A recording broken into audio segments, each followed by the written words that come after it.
Bonjour, je suis Didier Mazier. Nous allons voir dans cet épisode comment ajouter un petit peu de magie, c'est-à-dire des étincelles autour de cette tasse de café.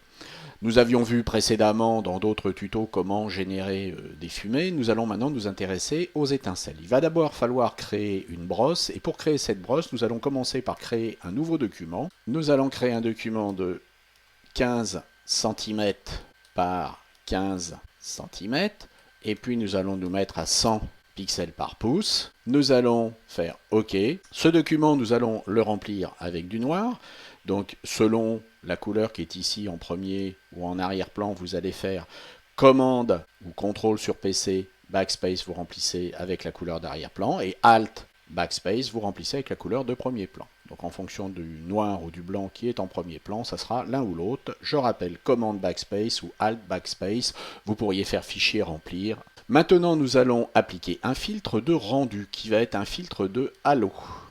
Et ce filtre de halo, nous allons pratiquement faire aucun réglage, 100% nous va bien. Nous allons mettre en focal fixe film, et puis nous avons notre halo. Il va falloir désaturer, on pourrait aller dans image, réglage, désaturation, mais commande majuscule U ou contrôle majuscule U va nous permettre de désaturer. Et nous allons intervertir cette image avec contrôle sur PC, commande sur Mac, plus I, qui va nous passer l'image en négatif. Nous allons maintenant prendre ici la couleur blanche, et nous allons fermer ce trait pour qu'il ne soit pas à la limite du carré. Nous pouvons également jouer sur l'opacité de manière à faire quelque chose de plus progressif. Une fois que c'est fait, nous allons aller dans le menu édition et nous allons définir une forme prédéfinie. Nous allons l'appeler par exemple étincelle. Et nous avons créé notre forme. Maintenant, nous allons appliquer cette forme ici, de manière à faire nos petites étincelles. Vous voyez qu'elles sont bien trop grandes, ces étincelles.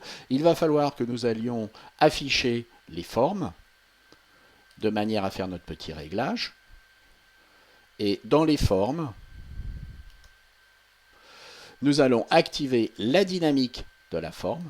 Et dans la dynamique de la forme, nous allons faire une variation de la taille. Nous allons également faire au besoin une variation de l'angle. Vous voyez ici en temps réel ce qui va se passer et peut-être une petite variation de l'arrondi. Nous allons également activer la diffusion. Sur la diffusion, nous allons activer une diffusion à 150, 200, ça va dépendre après de ce que vous voulez faire, et sur les deux axes. Et puis nous avons un lissage, et ben c'est parfait, nous avons notre étincelle qui maintenant est prête. Bien entendu, il va falloir régler la taille de nos étincelles et il va falloir faire varier ces tailles de manière à ne pas faire du papier peint. Nous allons choisir ici du blanc et nous allons positionner quelques étincelles en peignant avec cette brosse que nous avons créée. Et vous voyez que nous avons ici ajouté quelques étincelles. Nous pourrions réduire la taille pour ajouter des étincelles plus petites. Et nous pourrions agrandir la taille pour ajouter quelques étincelles plus grandes. Et nous avons maintenant ajouté notre magie. Vous vous rendez compte que bien entendu nous avons ajouté nos étincelles sur notre calque. Il aurait été beaucoup plus intelligent de le faire sur un calque séparé, d'autant plus que nous pourrions dans ce cas-là ajouter un effet.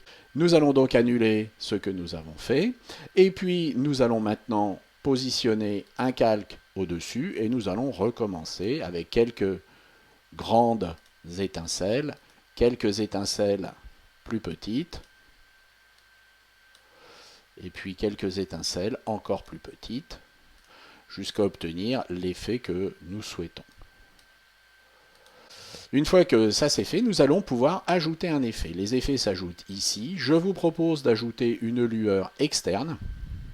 Nous pouvons ajouter ici une lueur externe avec une petite couleur jaune. Si vous faites un aperçu ici, vous voyez ce qui se passe. Et nous allons pouvoir ici éventuellement jouer sur un contour de l'effet, c'est-à-dire une modulation de la façon dont cet effet va se répartir. Vous voyez qu'ici, on a une très faible étendue. Ici, on va augmenter l'étendue. Et nous pouvons lisser légèrement. Nous pouvons également changer ce type d'effet. Vous allez pouvoir ensuite valider, vous avez un effet. Alors, je vous rappelle que en ce qui concerne les effets, On peut revenir sur cet effet.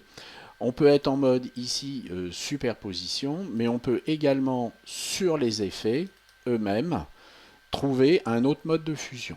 C'est-à-dire qu'on va pouvoir modifier un mode de fusion global en plus du mode de fusion sur la lueur externe. Vous voyez que nous avons ajouté un petit peu de magie. Nous avons donc appris à créer une brosse, à nous servir de cette brosse et puis à l'appliquer sur un calque, à gérer des effets sur ce calque pour au final obtenir une création graphique.